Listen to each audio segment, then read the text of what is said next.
Welcome to all of our viewers, and today we'll be looking at the 2025 Singaporean general election. Now, I know it's been about 2 months since we had the election, but I thought that I'll take this opportunity to sort of review this election one more time before it goes into the history books. So, basically, this time around, as we all probably know, the People's Action Party won a supermajority in Parliament. They won, to be exact, they won exactly 87 seats to the Workers' Party's 12 seats, winning 87 seats, 65.57% of the vote, about 1.5 million votes to the Workers' Party's 350,000 votes. So there are about 97 seats in Parliament, up to 12 NCMPs.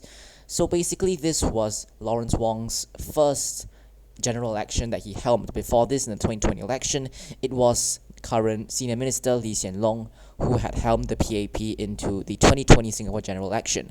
So basically, this campaign was a very hard-fought one. The parties focused their campaigns on cost of living, GST, public housing. So many of these issues were front and center of this election. So in the end, PAP won quite convincingly, increasing their vote share to 65.57%. Now, this marks a stark change from past elections, where after a change of Prime Minister, the PAP would dip in vote share. However, the People's Action Party has averted this trend, and with PM Wong, they have increased their vote share to 65.57%. So this election, we're going to be looking at how the PAP did it, and most importantly, what can we learn from this election.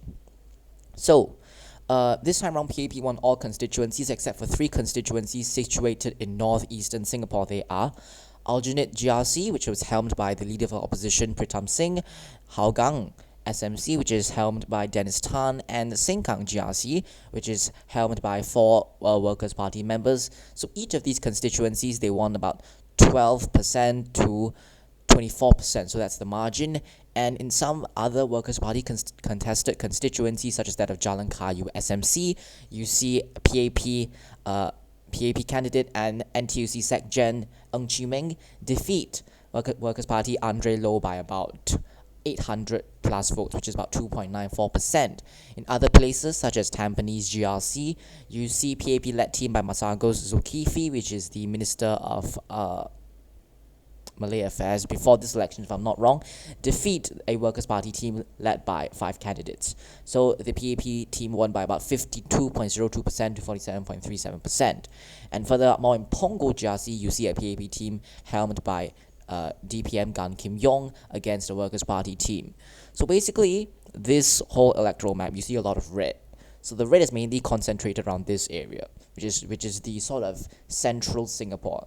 Places like Holland Bukit Timah, PAP 79.29%, Tanjong Pagar 81.03%. This is the first time in quite a while that a PAP vote share has increased 80%.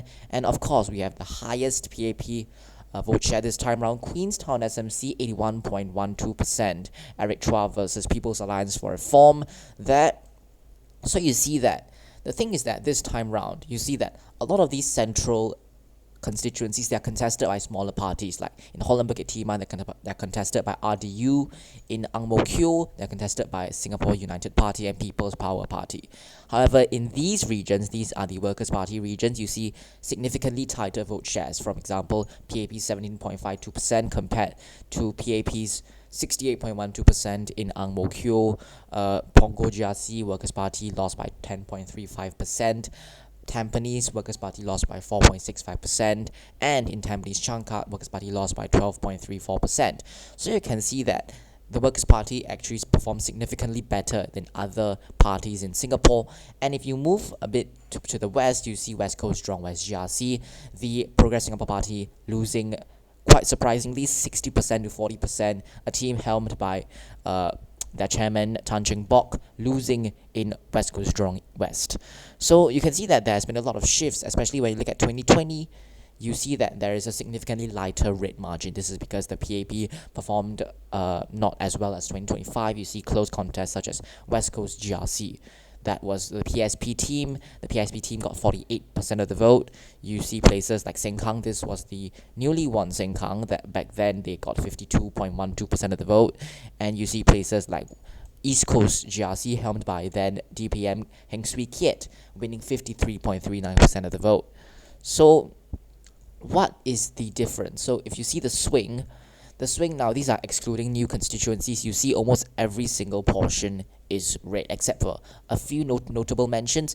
Tampines GRC, 14.39% swing to opposition. That was partially because of the Workers' Party's inclusion in this election. In Aljunied GRC, the PAP gained a very meager 0.27%, and in Hougang GRC, the Workers' Party gained 0.96%. And in Sengkang GRC, which was won by the Workers' Party in 2020, they actually increased their vote share to 56.31%. In East Coast GRC, the PAP increased their vote share by 5.37%, very significant. And in two other places, did the opposition increase their vote share? Mountbatten, which was contested by independent candidate Jeremy Tan, swinging by 9.98%, and in Radin Mas, also contested by an independent Darrell Low, winning 23.47% of the vote. The most significant swing is in Marymount, Tanjong Pagar, and Yio Chu Kang. Tanjong Pagar, the PAP team, led by Chan Chun Sing, won 81.03% of the vote. So you see that there's a lot of pro-PAP sentiment, and this time around the turnout was significantly lower at 92.83%. This is a dip of 2.90% from the previous election. So yes, this is a breakdown, very swift breakdown for you. I don't think anyone quite remembers what happened because it's been about a month.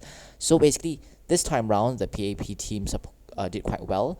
But one thing I would like to mention is also the Singapore Democratic Party's tight race, in Sembawang vs SMC, where SDP Sekjen Chee Soon Juan won 47% of the vote to Polisans from the PAP's 53.19%. So this is all. This was quite close and a bit unexpected, I have to say. And another one is Bukit Panjang SMC, which was also SDP. Mr. Paul Tambaya had lost significantly compared to his 2020 election. You can see the swing, 7.68% swing to PAP. He had won 46% the previous time. And West Coast, we talked about that. We talked about these all already. Okay, so that's it for this video. It's not that long, it's about 7 minutes, so I'll see you the next time. This is it, and this is the Global Chatter signing out. Thank you.